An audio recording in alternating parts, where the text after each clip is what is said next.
on there. To other bases, so precautions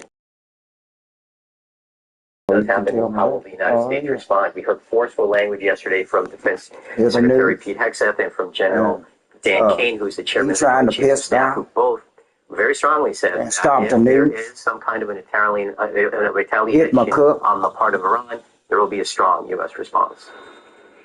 What's next for U.S. talks with Iran? The White House is pointing us to comments from the Secretary of Defense yesterday, Diane, where he said that there have been both public and private messages since the operation on Saturday night directed at Iranian officials. Now, there was, of course, an effort at diplomacy on the part of the White House, they say, in the days leading up to the strike. I'm not on your schedule. What the fuck is you talking about? Officials. That meeting was not. I am your schedule, the Iranian supreme leader. This motherfucking demon bitch. Because of that fear of an assassination attempt. You just live and love, and I got a demon. By Iran issued a very strong warning in Saturday night in his remarks after the strike, saying that Iran now must make peace, and if they do not, then the response from the United States will be more strong than what they saw on Saturday night. Qatar is now closed its airspace, and the U.S. Embassy in Qatar is recommending Americans shelter in place there until further notice. What do you make of that, especially given Qatar has the largest U.S. military installation in the Middle East? We probably needed one. Well, I think it does speak to, Diane, the concern that there is right now, particularly really across the entire region, about there being some retaliation. Exactly what that will look like. Could Iran try to strike American interests in Qatar, as you heard Louis talking about, and also proxy groups that may try to launch an attack. At this point, all we know is that the embassy, as you mentioned, has instructed Americans in Qatar to shelter in place. So stay where they are, don't be out in the public, keep a very low profile. And they have also, according to officials, temporarily suspended the airspace, closed the airspace there. And that is notable, Diane, because that's a very rare move, and certainly one that has potentially a knock-on effect when you consider that travel has already been disrupted in a great deal for many days now. And so for Qatar to take this move or take this step is significant. We'll see what happens, but it does speak to the concern right now. Diane. All right, Karen Travers, Louis Martinez, thank you. I'm looking at ABC News contributor, former Homeland Security Assistant Secretary Elizabeth Newman for more. Hi, Elizabeth. So you served in the first Trump administration when the U.S. killed Iran's General Soleimani. What stands out to you most about how this attack unfolded? Well, I mean, clearly an attack on multiple nuclear bases is quite a bit different. A lot of more firepower with those B-2s and the subterfuge involved and be able to carry out this operation compared to what was a drone strike in Iraq to kill Soleimani a number of years ago. What I'm watching is the response. Certainly after we struck Soleimani in 2020, there was concern that there would be pretty significant retaliation in the homeland. We did a lot of rapid fire planning and getting alerts out to our state and local partners to make sure everybody was prepared for the potential for retaliation. But we didn't actually see that in the homeland. What we saw was instead an attack on our military men and women in Iraq. And there were people hurt, but there was nobody killed in those retaliatory strikes. We also saw several years later that there were assassination attempts on John Bolton, who was the president's national security advisor in the first administration, and an attempt on Trump himself in recent years. So I would expect that some of the retaliation that they have planned, we won't necessarily see unfold for some time, but I imagine we'll probably see some actions in the coming days in the targets that are closer to Iran that they can reach more quickly. And what do you see as Iran's options now, and what response do you think is most likely? They certainly have been decimated by the number of attacks that Israel has perpetrated over the last 18 months in response to what happened on October 7th. And it's important to remember that Iran was involved in supporting Hamas in that October 7th attack. So from an Israeli perspective, trying to push back against Iran the way that they have been in the last couple of weeks is completely consistent with their aim to make sure that they never get attacked the way that they were attacked on October 7, 2023. And look, this has been a devastating 2 years for Iran. All of their proxies are pretty much decimated or severely hampered. Hezbollah, Hamas, the Houthis. They have a number of militias that they support in Iraq that have kind of gone quiet. Iran's senior military has been decapitated practically. You have the Ayatollah pretty much in hiding. So Iran doesn't seem to be that strong right now. And militarily speaking, when you think about taking such a strategic action like we did over the weekend, taking out these nuclear facilities, you do want to strike when your enemy is very weak. So Israel has done a pretty remarkable job of weakening Iran, allowing us to be able to take this action. And that doesn't mean we won't see retaliation. We certainly will, but it's not going to be nearly as strong as it could have been a number of years ago. Start from the top. So what are the biggest obstacles now in keeping Americans safe from possible retaliation from Iran? Hey, who's up for a bite? The thing that we're most concerned about at home would be cyber attacks. But we have seen Iran has capability to conduct cyber attacks in the U.S. homeland. Those usually target critical infrastructure, waste, water plants, transportation, energy, and finance. Those would be the sectors that we're most concerned about. We also are concerned about sleeper cells, although there is some indication from Homeland Security officials that there might have been law enforcement action recently that disrupted those sleeper cells. But the nature of sleeper cells is you don't always know where they are. So that is always a concern that there might be something that we're not aware of that could be cause harm here in the United States or some sort of terrorist attack. And then we are already in a heightened threat environment. So this could inspire other U.S.-based individuals to just carry out an attack for anti-Semitic or anti-Israel purposes. No roads, no rules. Elizabeth Dillman, thank you. To hold us back. And more than 150 million Americans are under heat alerts today in the first widespread heat wave of the season. Life-threatening temperatures are stretching from Texas to Maine, and some parts of the country could see their highest temperatures in more than a decade. Officials in Cape Girardeau, Missouri say it got so hot there, this road buckled. Did you see it send that car airborne? Meteorologist Kevin Roth from our Houston station KTRK is outside here in New York City for us now. 2 minutes out there, Kevin. What's the outlook for the next few days, and when are we going to see some relief here? Yeah, I feel like I'm going to buckle like that road if you keep me out here much longer. The outlook is hot and getting hotter, at least for the next few days. And then by the end of the week, things will start to taper off. Now, it's important to know, yes, it's summer, it's supposed to be hot, but there's a difference between typical heat and record-breaking, life-threatening heat. And that's what we have right now for really much of the country. And that includes the Midwest all the way up to the Northeast, all along that 95 corridor of the eastern seaboard down to the mid-Atlantic. This is some serious heat. When you think about the kind of weather dangers that you need to be aware of, people immediately think tornadoes and hurricanes. Well, heat is the #1 weather-related killer. And that is the big concern for us here as we continue to move through this week.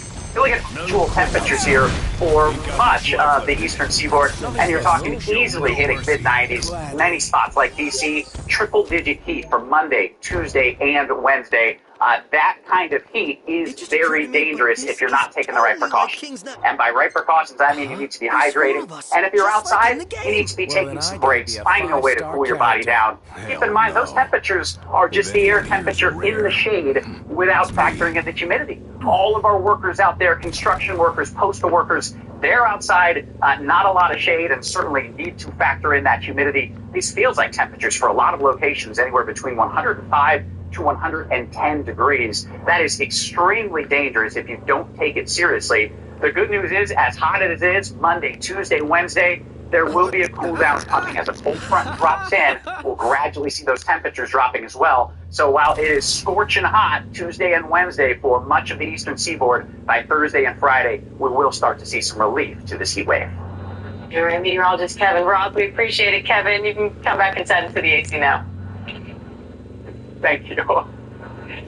Coming up, Sean Diddy Combs will not testify in his own defense, why his lawyers say they don't plan to call any witnesses.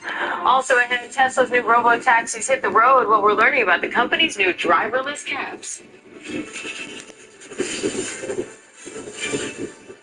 They say seeing is believing, but with Stearns and Foster, that's right here with the story. The handcraft every Stearns and Foster using the finest materials like indulgent memory foam and ultra-conforming IntelliCoils for a beautiful mattress and indescribable comfort. Every single Everything night. in order? Yep.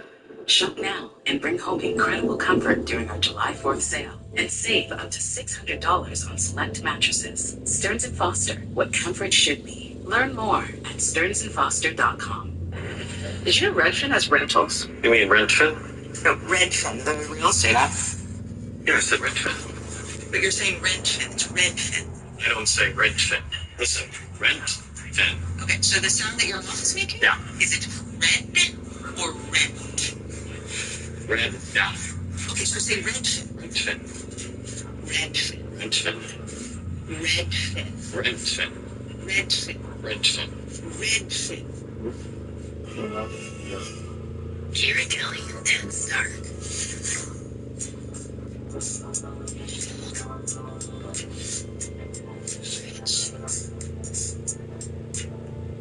Intensely delicious dark chocolate. Ghirardelli and Stark. Makes life a bit better. It's time to party! Now we're in the show.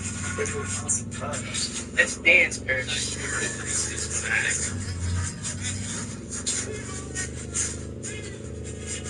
Challenges.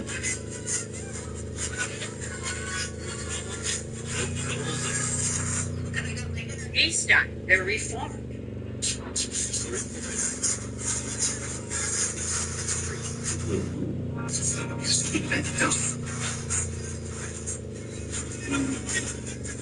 I felt a few drops.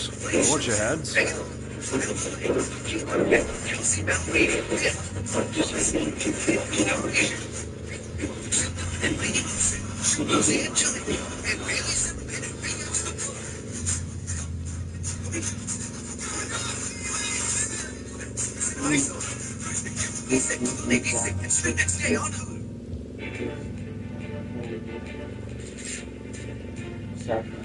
The prosecution in the Sean Diddy Combs trial is wrapping up their case with more freak-off videos. Prosecutors are showing the jury those videos along with travel records, hotel invoices, and money transfers. They're trying to show the sexual acts in the videos are the result of a coordinated criminal activity by Combs and multiple people who worked for him.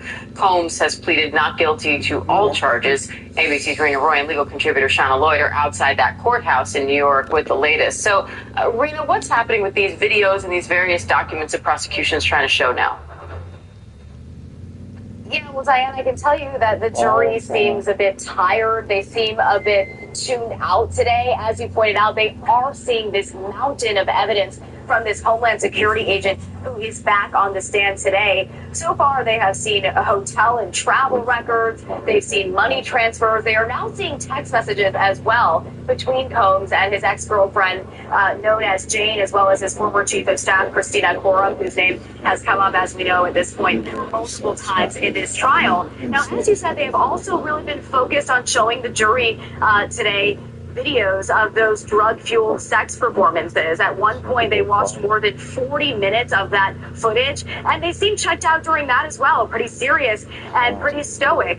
Now, federal prosecutors pointed out that they have identified more than 40 sexual performances that took place from 2021 to 2024 with Combs and male escorts and his ex-girlfriends, including Jane. They were known as freak-offs, hotel nights, or wild king nights. And there was one including just weeks before Combs' arrest there. So federal prosecutors are trying to use this evidence to prove to the jury that Combs used the help of his associates to traffic Jane.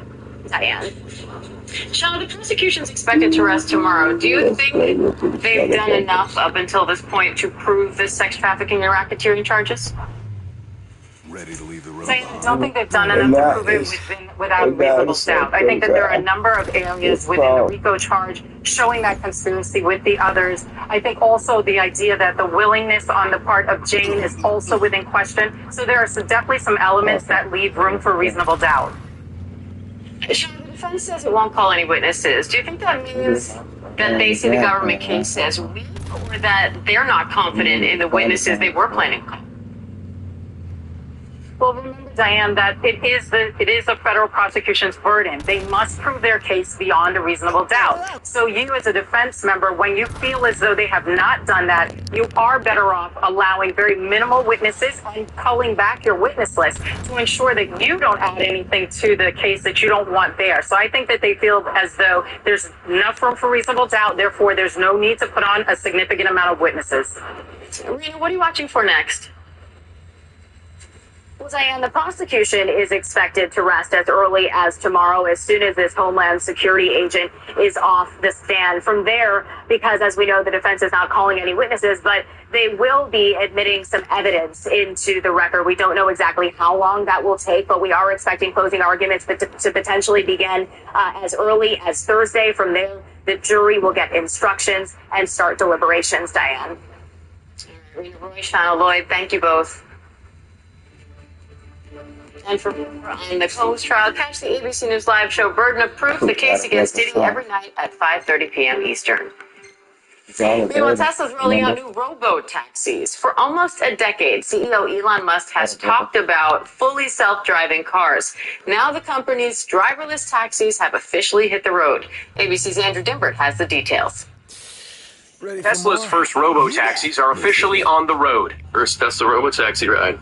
Elon Musk's company launching its long-awaited self-driving taxi service. So, Knox, I've been taking pics of whatever catches my eye, but what do you want to see?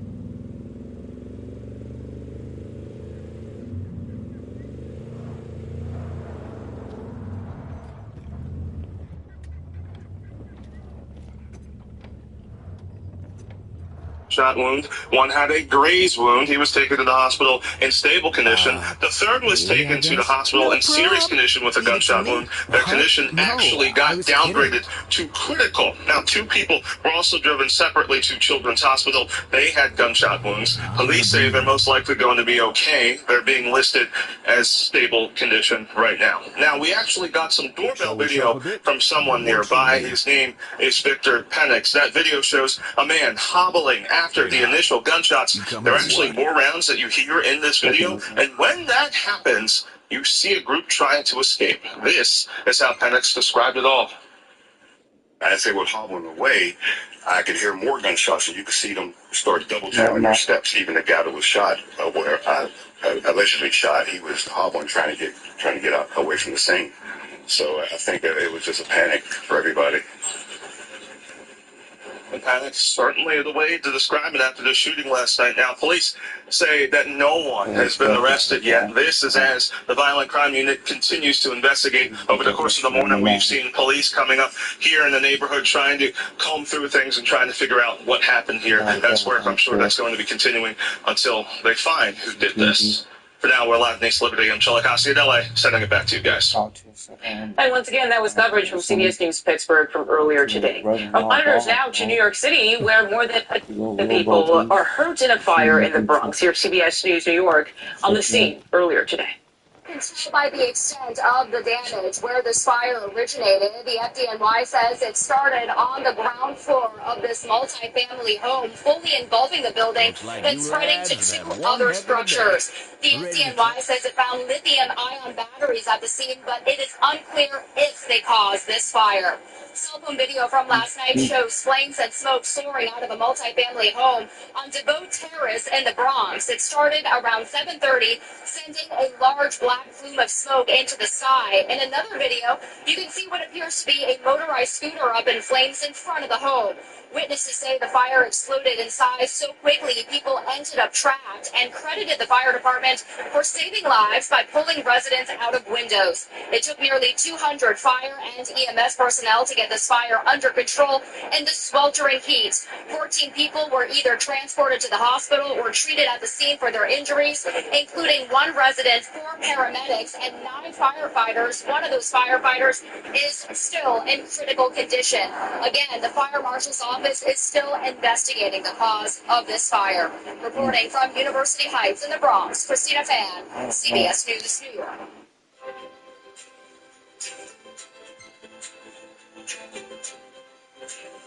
It is our eye on us. CBS News hearing your stories in your communities.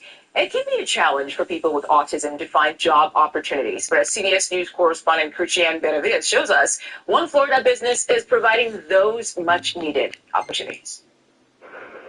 17-year-old Edward Cruz says working at Rising Tide Car Wash in Coral Springs, Florida is more than just a job. It's an opportunity that's not always easy to come by. The majority of our staff is on the autism spectrum. I'm on the autism spectrum. People with autism experience high unemployment rates. A 2017 NIH study put it at about 40%, while other estimates show it can be as high as 80%. I'm really proud to be here. I mean, like, I'm happy with what the company does. I'm happy that, like, what we do, it really does make a difference.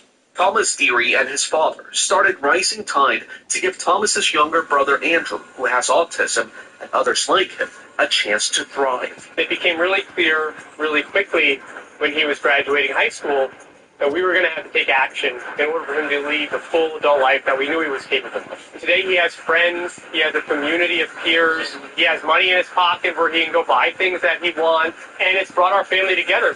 Rising Tide has more than 100 employees across 3 locations, and more than 80% have autism. Not only are they going to do as good of a job as any other car wash, but they're going to do a better job. They're going to exceed expectations because our team genuinely want to be here. They genuinely want to do a great job and really satisfy the customer.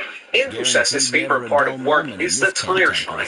The car wash has become a place where he's learned valuable skills and found friends. It is great. The customers are very nice to me. They give us money. Helping workers with their own self-esteem and washing away stigma. Christiane Benavides, CBS News, Coral Springs, Florida.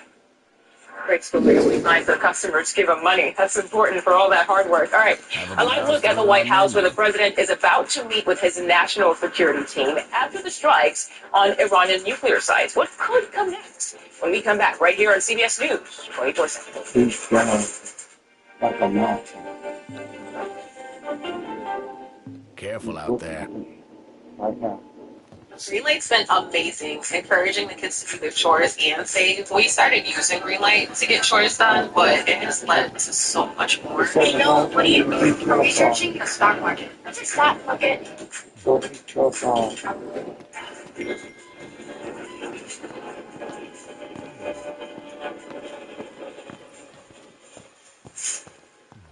A lot of folks trying to goddamn do some shit. They're gonna be killed in there.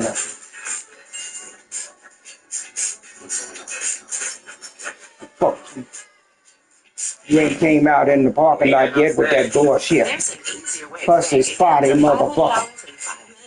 When you download Dave. I avoided credit cards most of my life, but when I started to create a streaming platform for musicians like me, I knew it was important to build my credit to set my business up right.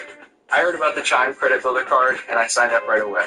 I didn't have to worry about fees, interest, or credit checks. Within a month, my score went up. Now it's up over 100 points. I feel set up for success, and so is my business. I tell everybody about the Chime Credit Builder Card. Here we go. Check it out at chime.com.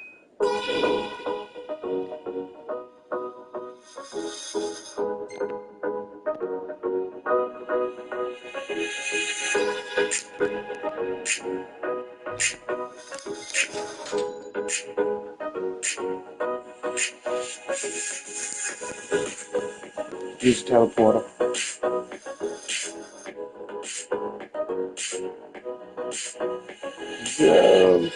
I don't get to remember. This isn't just summer. It's the season for you. Time to join a motivated community like gym. But this isn't just a gym. It's the YMCA. It's state-of-the-art equipment. It's great childcare while you exercise. And it's all the fitness classes and sleeps and wellness programs for the whole family that only the Y can offer. Visit YMCA.Dallas.org to sign up now for a $0 joiner fee. Come with us, YMCA. We have it all for all. Be part of this. Because there's always something new under the sun on CBS Sunday morning.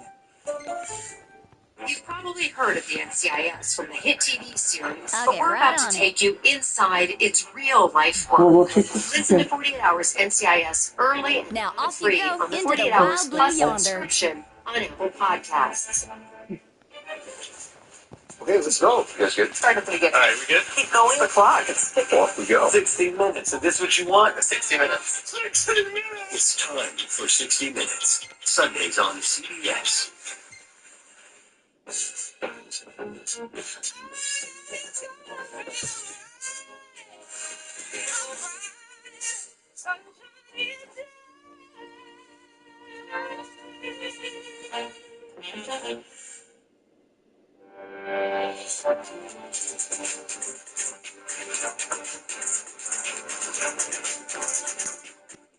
Welcome in. I am Mugo Odigwe. So we are seeing reports of a possible Iranian retaliation against the United States and Qatar. Now, of course, all of this matters because we know over the weekend the United States hit several sites in Iran. This is all because of Iran trying to develop nuclear weapons. President Donald Trump saying that that cannot happen. Multiple times he called for a complete surrender from the Iranian government. And that didn't happen. And so over the weekend, we saw those strikes at 3 different sites. Those sites are the same places that the United States government believed the Iranian government was developing those nuclear weapons. A lot has happened so far. The President Donald Trump has said that the United States completely obliterated those nuclear sites. But some questions remain in the meantime as to just how much damage was done at those sites. So what we're going to do at this point is bring in CBS News correspondent Chanel Paul. She's following the story for us from our newsroom. Chanel, I have to ask you, what's the latest development here? Well, some breaking news here on CBS News 24/7, Mugo. We can now report that Iran says it launched an attack on U.S. forces in Qatar at the Al Udeid Air Base. This coming just moments after I spoke to you and told you that Qatar had announced it is closing its airspace in the wake of those weekend strikes in Iran. Also can report this hour, Mugo, that a senior White House official is telling CBS News the White House and the Department of Defense are aware of and closely monitoring potential threats to the Al Udeid Air Base in Qatar. At this point, it does appear that this could be possible retaliation from Iran. Again, Iran is confirming this attack it launched on U.S. forces at the Al Udeid Air Base in Qatar. And remember, this is a very key air base for American forces. I believe one of the largest in the Middle East, Mugo. So a huge development in this ongoing conflict between the U.S. and Iran this hour. And Chanel, do we know when this happened? Moments ago, a few hours ago? When did we get this information into our newsroom exactly? Well, we probably found out about 15 minutes ago through an alert from the Associated Press that said that a witness had seen some airstrikes above the airbase in Qatar. At that point, we were not clear on whether Iran was behind this attack. And then just before we came on the air, probably about 2 minutes ago, we got the alert that Iran said it indeed did launch this attack on U.S. forces in Qatar. And Chanel, you mentioned earlier that this is an important airbase. Can you tell us more about that? I'm just doing some digging right now. We were focused on obviously bringing you the latest details on the attack itself. But my understanding, Mugo, is that it is a very large airbase. It is, I think, the largest airbase for U.S. forces in the Middle East. So regionally, obviously, a really important hub for some of our military members. At this point, unclear exactly what kind of damage may have occurred at the airbase itself and what kind of impact this may have had on our military members. But of course, our teams are working very hard right now to try to get some more information on that, Mugo. All right, Chanel Call, thank you so much for your reporting. We know all of this just coming into our newsroom, breaking information here, and so we're trying to bring them to you, our viewers, as we get them, but a very active situation. So we're going to bring in CBS News White House reporter Olivia Rinaldi. Olivia, what more are we learning? As I mentioned earlier, this just happened, so I'm sure there's still lots more to uncover, but as of the moment, what do we know? Even though it's a very fast-moving situation here at the White House, we know that at 1 p.m. today, the president was set to convene with national security advisors and members of his national security team here at the White House to talk about what has happened in Iran, the fallout from the bombing of Fordow over the weekend, the success or where the program, Iran's nuclear program, potentially is after that bombing. But we are just getting word now of Iran launching counterattacks on U.S. forces in the region. We know that they have said that Iran has said they are launching missiles towards a base in Qatar. That is where the president was actually there last May, or excuse me, several weeks ago in May, visiting U.S. forces there. It's a very large base in the region, hosts about 10,000 U.S. troops, and it's part of the Central Command there. So it was seen as potentially a prime target for this type of reaction from the Iranians. And of course, this situation is happening very, very quickly. We are told by the White House that they are monitoring this closely, and that they are waiting to see potentially what would happen. And we know that there has been action in the region in recent weeks since this attack that the U.S. launched on Iran. We have seen several countries in the region take steps to close their airspace, to move out diplomatic personnel, to move out American citizens that are in the region in certain embassies. So this has been a very fast-moving situation in preparation for potential retaliatory attack from Iran. So that's where we are right now. But the bottom line is it looks like Iran is now launching their retaliatory attack on U.S. forces in the region in response to the action that President Trump and this administration took over the weekend to attack Iran's nuclear facilities.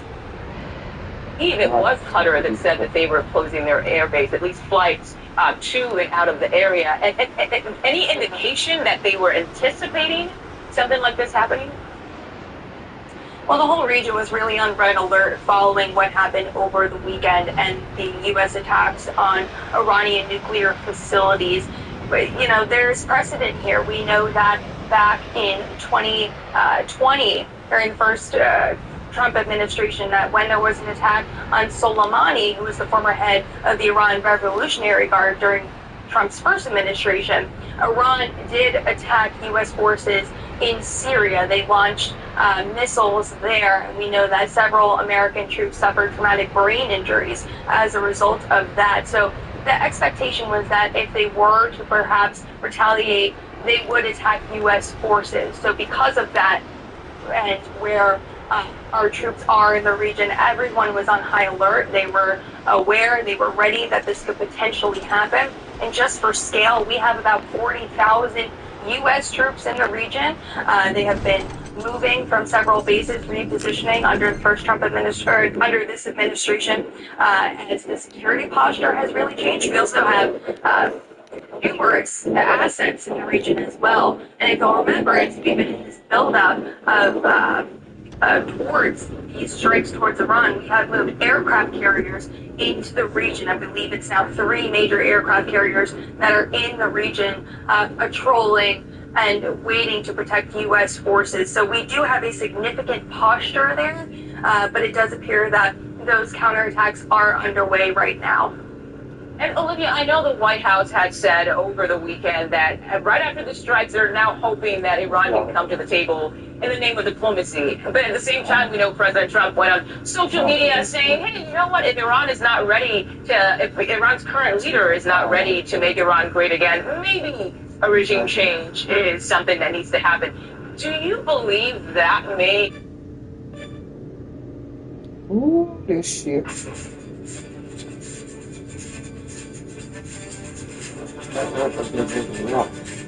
This is a CBS News special report. I'm John Dickerson in New York. We're coming on the air with breaking news. Iran has retaliated against the United States, launching a bombing attack on the American airbase in Qatar. This comes after U.S. strikes over the weekend targeted 3 Iranian nuclear sites with B-2 bombers, dropping 30,000-pound bunker buster bombs in support of a war that Israel launched on Iran more than a week ago. We're going to turn to our senior national security correspondent, Charlie D'Agata, who is at the Pentagon. Charlie, what do we know about these so far, about what the Pentagon knows about these attacks, and what about that base in Qatar? Remind people why it's so important. Yeah, well, first of all, we've been in touch with Central Command CENTCOM, which is really, that is their headquarters in the Middle East. It's the Al Udeid Air Base. There are 9,000 U.S. troops there. It's the hub for most of the operations that are taking place for the United States military in the Middle East. So we're talking like Afghanistan, Syria, Iraq, obviously Iran in this case. We've seen some images. We're trying to get an idea to verify them. But this is a base that has been established, and President Trump actually visited the base last May, as a matter of fact. So we had the order. There were some rumblings that there was, among the Qataris, of a shelter in place. That happened a couple of hours ago. There was a suggestion that Iran might take aim at one or more U.S. bases. This isn't a small base. This isn't al-Assad, which we're hearing could be in the target lines as well, and that's in Iraq, about 2,500 people. This is a huge base, and it's also very well defended. So whether this is a sort of symbolic attack, we don't know the number of missiles that were sent over there. Again, we're trying to verify with CENTCOM, Central Command themselves, and verify that video that we've been watching. But this is not only one of the biggest bases, but it's also one of the best defended. So it might be symbolic that the Iranians are saying, look, we're going to hit you right where you live, right at your Central Command headquarters in the Middle East. But also, it's more likely that this base and the anti-missile defenses from the Qataris and the United States would be able to intercept those missiles coming in. So really light on detail right now as far as the gravity of this and how many missiles have been fired or intercepted. But yes, we can confirm that something is underway at the Al Udeid base. Defenses are up, troops are sheltering in place, and we don't know if this is just the first of many or whether it's the last. Okay, Charlie Daggett at the Pentagon, thank you. Let's bring in Holly Williams, who's in Iraq in the city of Erbil. Holly, what are you hearing? What's the temperature where you are?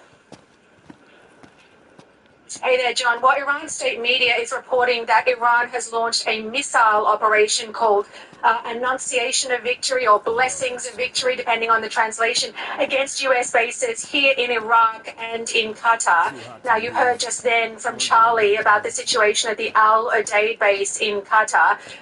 The Reuters news agency is reporting that U.S. forces at the Al-Assad base here in Iraq have been placed on maximum alert and ordered to shelter in bunkers. We'll update you with any more information we get on that. Now, of course, this is not unexpected.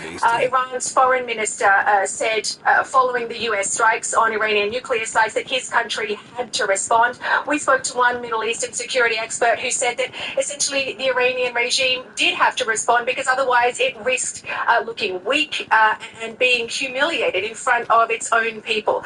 Before this happened, U.S. forces here in the Middle East, and there were around 40,000 U.S. troops here in the Middle East, along with bases scattered across the region. They had been placed on high alert because of a possible Iranian retaliation. Holly Williams, thank you very much for that update. We'll be back to you in a moment. Joining us now is CBS News national security contributor Samantha Vinograd. Sam, what do you make of these reports here in this retaliation for the attacks over the weekend that we knew was coming? What do you make of what we know so far?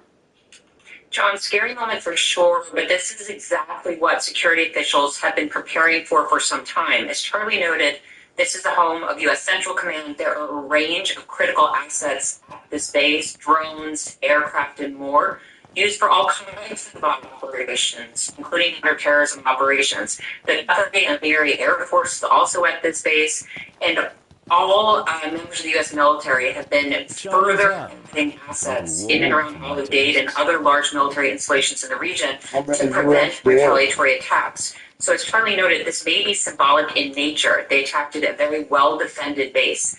Iran has a long history of attacking U.S. military facilities in the region, so to a certain extent, we expected this moment. The unknown question at this time is whether this is it, or if Iran is planning to escalate further and switch from attacking a well-defended base to potentially civilian targets. And that's why the U.S. government is warning civilians to shelter in place to the extent possible. I will note I do have sources indicating that this intelligence was received relatively recently, and that they are combing through intelligence sources to identify again whether this was a one-off or there's more to come. Sam Vinograd, thank you so much. The pictures we're showing you are near where this base is in Qatar. We're not showing you live pictures of the base, but it's near it. So those are the pictures you're seeing. I'm not going to make a guess at what we're actually seeing for the moment, but let's go where we have fresh reporting from Weijia Zhang, who is at the White House. Weijia, I understand the president was about to, or is in, a national security meeting when this news broke. And John, to be clear, that meeting was already on the books for inside the Oval Office with members of his national security team. What we are working to find out right now is whether they have all moved into the Situation Room as they monitor what is unfolding before us. And as Sam just pointed out, this is not necessarily a shock, because sources here said they were anticipating some kind of response. And we know that in January of 2020, when the U.S. took out Iranian military general Qasem Soleimani, this is exactly how the Iranians responded, attacking U.S. air bases in the region that led to dozens of members of the military suffering from traumatic brain injury. So this is something that was always possibly anticipated, but the president and all of his top advisors were signaling that Iran had a choice. They were urging Tehran to come back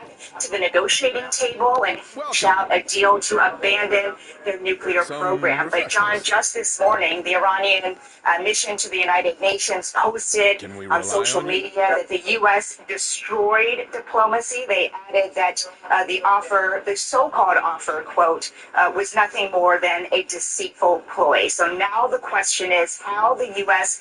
will respond, because the president has already said if Iran chose not to take the path of diplomacy and chose something else, he said there would be severe consequences. John. Weijia Zhang at the White House. Thank you. Weijia, joining us now is retired Air Force Lieutenant General Mark Wetherington. General, thank you for being with us. Your immediate reaction to what you've heard. Well, thanks, John. I'm glad to be here. And I'm not surprised by this. I think we all expected some form of retaliation was coming.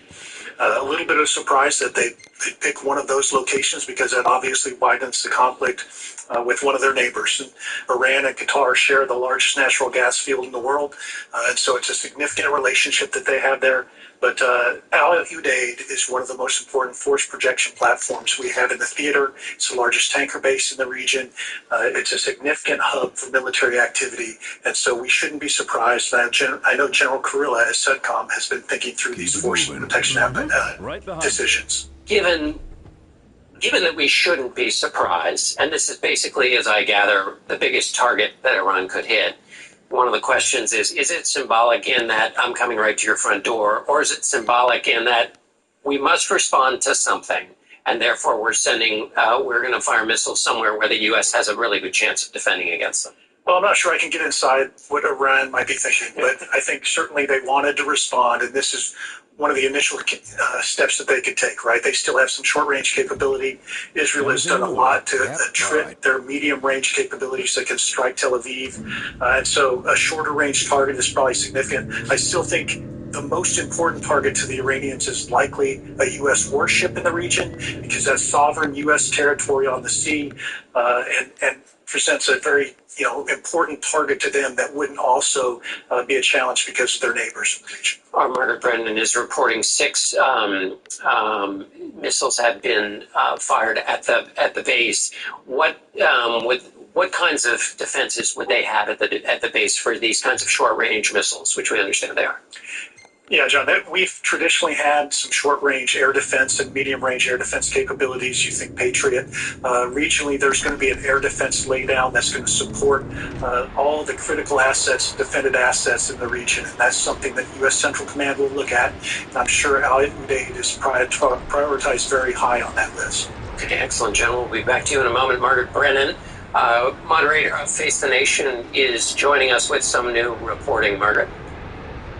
Hi, John. Well, I've been talking to diplomats in the region who are telling me that this was expected. It appears so far to have been a calibrated response by Iran using short-range missiles, and the choice of target very clearly to send that message from Iran that they felt compelled they had to send. So the United States, as we know, has warned Americans in the region early this morning, in particular countries to shelter in place. That was the first sign we knew something may be coming. And what I'm told by diplomats in the region is behind the scenes, the United States was closely coordinating with the government in Qatar and in other areas, by the way. I've been in touch with other Gulf nation officials as well who are bracing. They have been bracing for days, to be frank, concerned that their association with the United States would make them targets. Now, these U.S. bases that are on the territory like Kuwait and Qatar are well fortified, but there is that risk, of course, that a missile could land up. Now, CENTCOM is monitoring the air. We know that would be expected since these countries are within that region of responsibility. But this is exactly what many of these Arab states had wondered. The Secretary of State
That's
Well, I'm leaving in the morning, Papa, and I don't know where to go.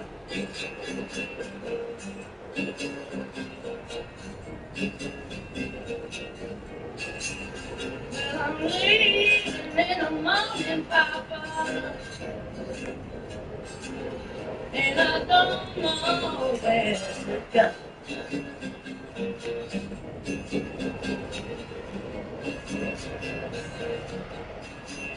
But the man I've been loving for 20 years, Papa, said he don't want me no more.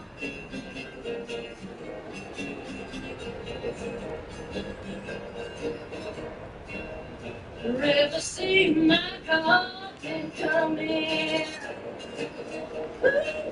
Holy Lord in my back door.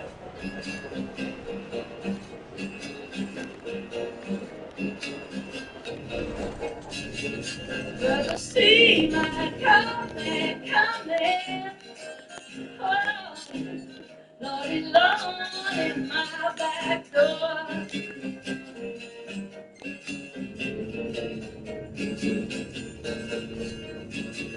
Never see that good-looking man tell me to my face, Papa, that he couldn't use me no more.